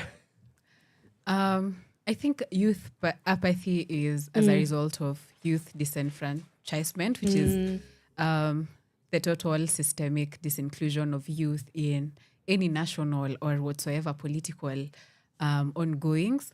And therefore, I believe with the protest and conversations that have been going on, I am convinced that definitely there'll be a change in politics come 2027. But I think one thing that we are really, really not looking at is the reality of the new voting numbers, which is mostly the people who are coming out of high school. Because I think for the last 1 or 2 years, there have been like 1 million people joining or rather leaving high school, which means we have a very big gap to fill and rather shoes to step in, because that is a sway vote. And, the earlier we are able to do the political and civic education to those people for them to understand anything that pertains politics, because I understand our education does not groom anyone enough for voting or even just politics in general. You just come out green, and whatever you find on the table, that is in terms of your friends, your family, or just the community subscription to politics, that is what you move in. Because by then, you do not understand fully what it even means to be a voter. So I think in as much as we are looking at the Gen Z vote, that is the young people vote, I think we also have to look at, we have to look beyond that. What are the new numbers? What does it look like to have this new number of people coming in? So how do we also include them and ensure they're able to, first of all, pick their voter's card, which I think is something that should be given once you get the ID. I mean, it's as simple as that. Because once you get your ID, why not get your voter's card? Sure. You are an eligible voter. So I think that is also something the government can look into, unless they have other motives or alternatives they can tell us. But they always have. But I think it's something they can actually look into. It's much easier of a process to just have the two of them together once you're getting your ID. So looking at the new numbers, I believe if you're able to get and to make the new dispensation of the young people to understand what it means as early and as soon as possible, we can be able to get the numbers and bring about a new crop of leaders, which we believe we can be able to call them out. And if possible, let us then vote people who can beat. If it's an option. Sure. I mean, it's an option. Why not? Yeah. Glenn, do you foresee a voter revolution altogether? For me, I am confident and 100% sure that change is already here. It's not even a matter of speculating whether the youth are going to play a key role in the coming elections, but I am 100% confident. And actually, most leaders that we currently have, they're just seated, but they don't have the power. And if you want to understand, if you want to really know that most leaders are just there, seated, but don't have power, you just have to look at how the things are moving on. When you see a leader sending police to murder people, to shoot protesters, that shows that the leaders do not have the power anymore. Because if a leader has power, he will understand that whatever is happening, he has control of it. But killing people means that power has already left the leaders. So generally, we as the youth, we really have, this is our time. And coming the next elections, that is 2027, I encourage all the youth to come out in numbers. Whatever the government will do, just make sure that as a youth, you get into the ballot. Whatever policies, whatever measures the government takes, be it, having multiple restrictions and whatever, don't care about that. But the fact is that we as the youth, we really need to understand that we have all that it takes to change who our leaders will be. And another thing that I want to encourage the youth is that we need to understand that the change that we want will happen if majority of the government, if it is occupied by the youth. See, so even as we come out in large numbers to vote, we need to understand that how we understand, how young leaders understand democracy is really quite different based on what we have observed from what our current, especially the older generation leaders understand as democracy. So there has been that kind of gap, and that gap is what we as the youth really need to come and feel. We really need to come and change the understanding of democracy all around. Right. Yeah. Let's talk about political parties. And first of all, are you a part of a political party? Is it complicated? Situationship. Are you in a goodness. situationship like one of these Nairobi entanglements?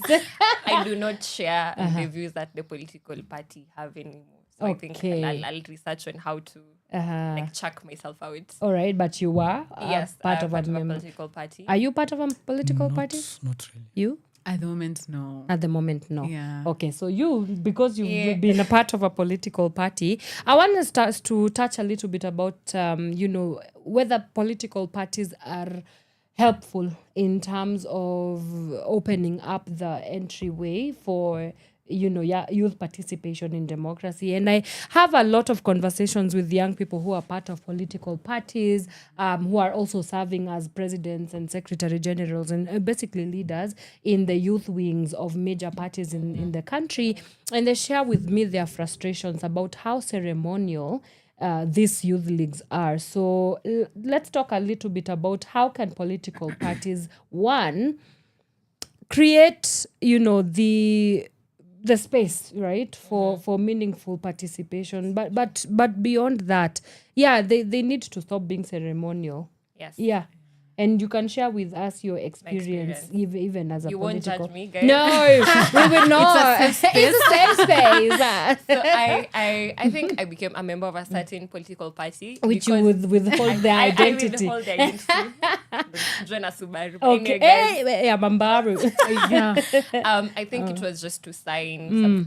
I went there for the token. I think they were giving 500 shillings. So they said you go and then you sign your name. Okay. And then you say you're part of a meeting. She sold her soul for 500 shillings, guys. Is that bad? Oh my God. Yes, but now because of the training by Jedidah and I left, I think I wouldn't make that mistake again. But also I want us political parties. So I will answer your question. I feel like it's a very layered question. So I will answer it in this way. I think political parties are very important, the way our democracy works. And I share in the sentiments that Glenn and Jedidah have echoed. I want to echo their statements that, when we are going to vote, we have the national and the devolved government. And I feel like a lot of us are focusing on the national government. I want us to look at it from this way. If we get MPs who are younger or who are more Gen Z minded, and also we get governors who are, I would love to mention the work of the governor in Muranga.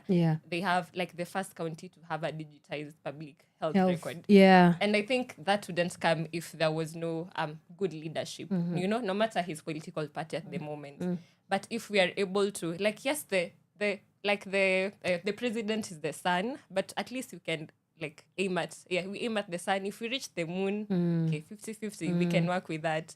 So if we are able to get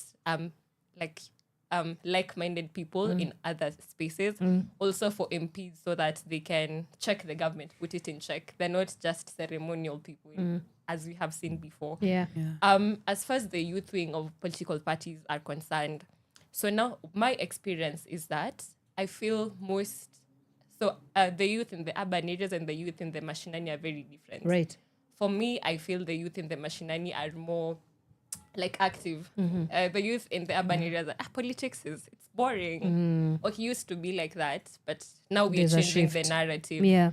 But we have to, for us to have power and say in that political party, then we have to kind of be active. But I think the political parties that are at the moment, the system is structured in a way that you will always, like, you're at the table, but you will always be feeding from the crumbs, not the or you will meal. be the menu.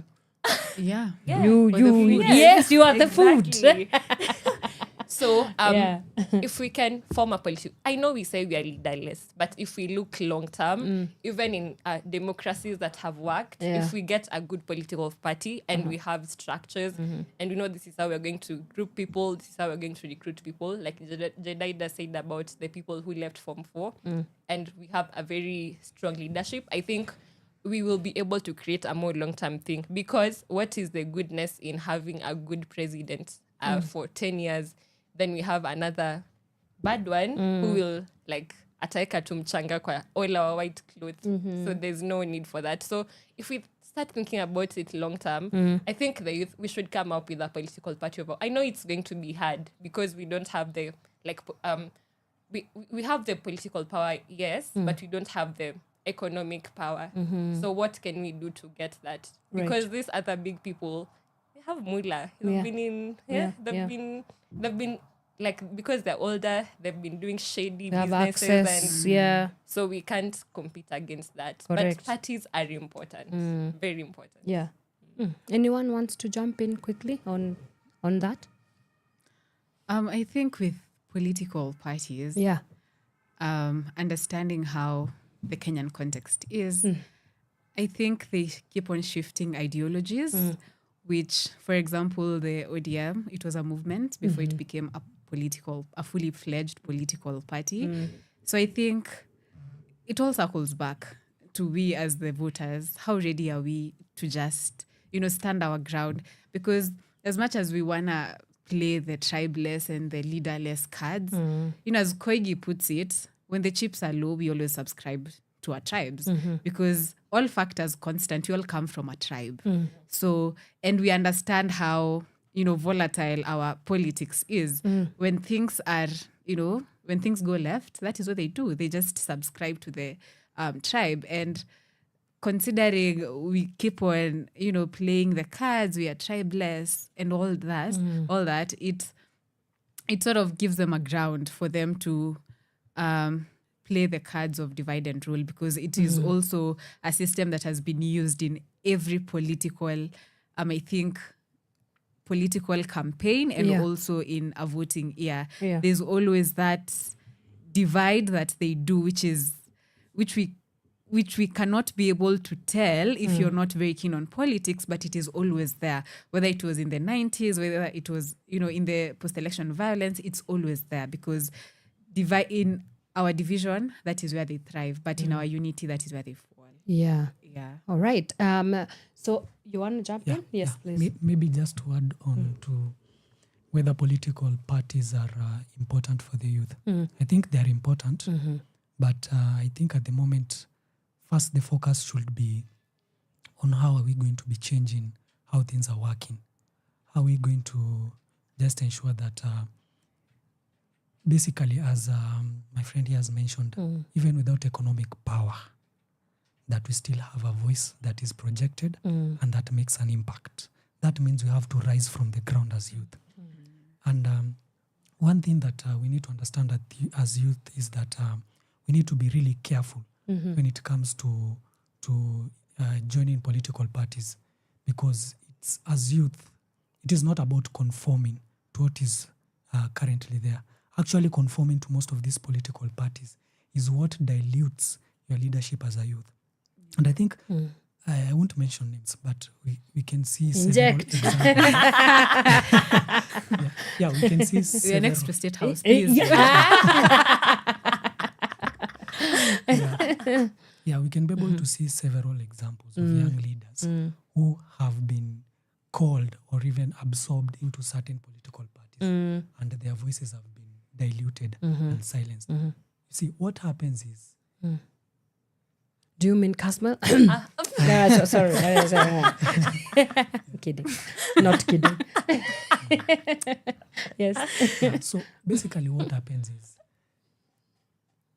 one of the hot zones of corruption in Kenya is political parties. Oh, yeah. The other is devolution. There's the devolution government. Its purpose was... the purpose it was created is really different from what it is achieving right now. So or not achieving. Two hot zones that we have: political parties and devolution governments. When political parties, now, as I mentioned earlier, if as a leader, no matter whether you are a youth, no matter whether you are 60 years, once you get into corruption, once you get compromised in those shoddy deals that happen there, you can no longer fight corruption. And one thing that every Kenyan needs to understand is that once a leader is corrupt, he becomes foolish. So, and the worst part is that he becomes foolish, yet he cannot see that he's foolish. And that's why you see that even the current leaders that we are having right now, most of them do not understand they are foolish. And that's why they are not listening to the voices of the young people. When the youth come out to the streets, they think that these things are maybe, just gimmicks that the youths are bringing to the streets. But corruption and compromise is what makes a leader compromise. So as young people, we need to understand that political parties are really important. But at the moment, it's better to start... At the moment, it's very important that we as the youth become very careful about the current political parties that we have. It is better to have no political party and stand alone and stand on your own as an independent young leader than join a party that will compromise you and end up changing your view of what democracy really is. Right. So AYLF has put together a campaign and an event to the lead up to the International Day of Democracy that happens annually on the 15th of September. So tell us about that campaign. Is the event open to everybody? Yeah? Yeah. Agnes, take it away. Okay. What is the campaign? So the campaign, I think for this year, AYLF, in collaboration with other partners, it was all about youth inclusion. So we have done many campaigns on social media, TikTok, going for the youth where they are. And I think for AYLF and also from me, I would like to tell the youth that whichever place you are in your workplace as a student, you always have a role to play to emancipate this country. So come join us. I think it will be at Ufungamano. It's open to everyone. Maybe we'll share the links for people to register. Yeah, so we can share them on our link. Come everyone, come all. Come all. All right. So as we conclude, the goal of that campaign is reimagining democracy, right? And a call to action for young people to reimagine democracy. So as your parting shots, starting with you, Agnes, how then do we reimagine democracy as young people? What would your clarion call be for young people? Yeah. I think democracy will always and still remains for the people, by the people, and for the benefit of the people. Maybe the means that we will get that which benefits us is what might be a little bit different. But you always have a responsibility. You do not have to delegate responsibility to your MP, to even the leader that you idolize. You have to see for yourself. So yeah, just educate yourself, monitor these leaders, check their track records, like vet them seriously. Yeah. And yeah, I think Kenya, there's still hope for the future. Yeah. It's a beautiful country. There's always hope. Yeah, all right. Mr. Glenn. Yeah, so my part in short will be that one message that I would want to pass to the youth is that we need to understand that change in Kenya is very easy. It's not difficult. We need to understand that it is not difficult as we think. And what really matters is the leaders that we have and their idea of what democracy really is. As I have mentioned throughout the talk, my understanding of democracy is that it is, number one, first of all, you have to understand democracy as people's power. That means as Kenyans, we need to understand, we need to have that civic education, that understanding of your power as a Kenyan, and that lies in your vote. Number two is we also have to understand that the kind of leaders that we put into our leadership, into our government, really matters. The mentality that we need to change as voters is how we perceive campaigns. Leadership should not be expensive. And I repeat, as Kenyans, we need to understand leadership should not be expensive. If a young person needs to stand up as a leader, it should not be expensive. Don't ask for young leaders for money if they don't have money. Don't ask for money because the leaders whom you've asked for money, you can see their results. They get in there and they only look at ways that they can be able to get their money back. So don't ask for money from young leaders when they stand. Leadership should not be expensive. And the other third thing that I think is really important is, as I mentioned earlier, and this goes to the youth, we need to really strive to ensure that at least 60% of the government is youth. And I believe that this can happen. We as the majority can make that impact. Once we have youth leaders in all the arms of the government, the executive, the legislature, and the judiciary, it will become very easy to raise our voice and project our leadership to the whole country. Right. Then we can be able to bring in our policies and our understandings of democracy that can really impact the country in a positive way. Right. In that manner, we'll not even need 5 years. Just 1 year, 2 years, we'll be able to start seeing changes. Right. Last but not least, Miss Jedidah, your call to action. I think for me, imagining democracy is imagining Kenyans healing from the Stockholm syndrome that we have. Yeah. That is that bad behavior of just electing bad people. Yani, we know they are bad, but it's like the more you're bad, the more attractive you are. So I think for me, reimagining democracy is us healing from that very bad behavior and just allowing ourselves to have good governance because it is possible. There are people who are able to lead us because we have seen it, so why not?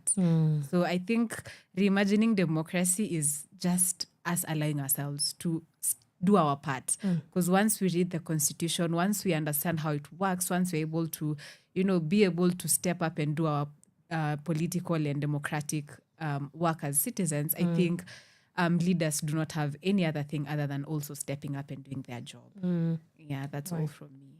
Awesome. Guys, this has been very, nice. Thank you so much, guys, for making the time and honoring our invite to come. But unfortunately, we are out of time. We're squeezed for time. But one conversation I keep saying is never enough. So please come back again. Please. Come back again. Of course, I will. This is me inviting you. This is me shooting your shot. Yeah. Mutatenga, sindio? Mutatenga wakati. Sawa. Agnes, Glenn, and Jedidah, thank you so much. You guys are the now and the future. And we are super excited to see where this journey leads you. Please lead us to the promised land. Canaan. Tupelekeni Canaan. Yeah, and to AYLF, thank you so much for being superstars. Now, I know you can't see him, but he's here with us in studio. Mr. Emmanuel, shout out to you for the amazing job that you're doing with young people in mainstreaming their voices and also showing them what really they can do with their power. So it's really, really cool. And yeah, let me watch a story mingi. I leave you in the very safe and capable hands of Miss Caroline Morote. She comes in with Shivazations from 11 a.m. all the way till 1 p.m. As she discusses all things women. Yes, we do have a gender show, so if you guys might have something about gender inclusion, come back again or stay.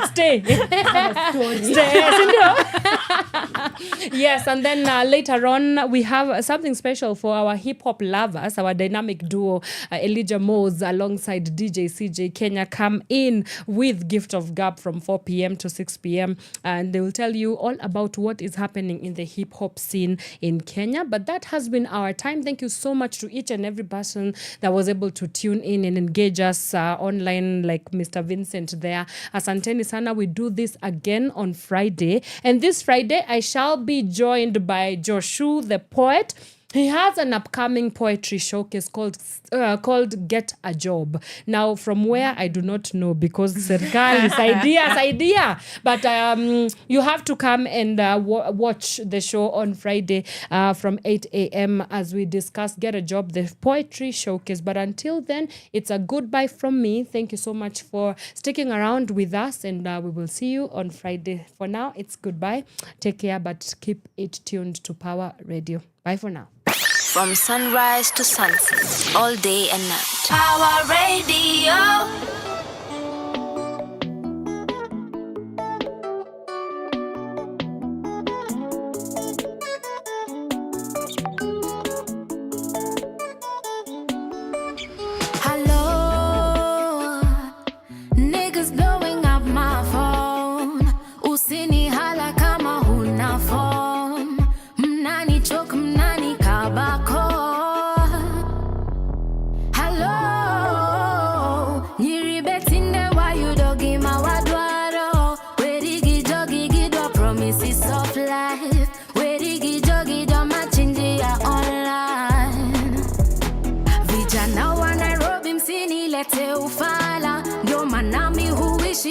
Tungepatana ukinikata mara moja wezi nitamalaya. And you're telling everybody that this Gucci's on fire. Only fans penye imefika na fungua only fans. Kauna nipenda to my fare in advance. Penye imefika no romance with no finance. Only fans, yeah. Only fans penye imefika na fungua only fans. Kauna nipenda to my fare in advance. Penye imefika no romance with no finance. Only fans, yeah.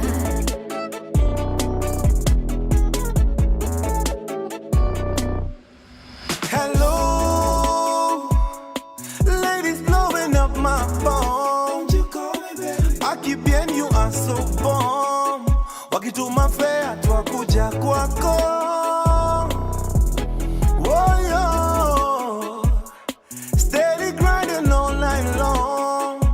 Nasikujikasi from your door. Itabidi ukanje ndo tupige show. Ukisikia sauti solo jue ni kubaya. Hii muziki ya Kenya twaipeleka Ulaya. Na temperature inapanda warazi wanakwaya. Tutashinda magrami before tumeretire. Mise only fans walimefika na tambua only fans. Kanika kitu mtu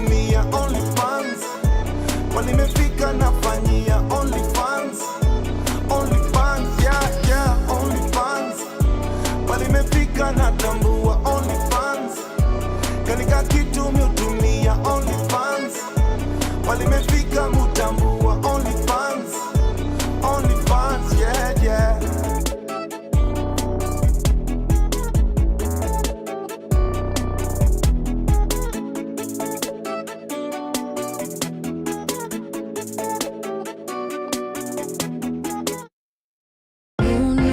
Got the beautiful Miss V on vocals.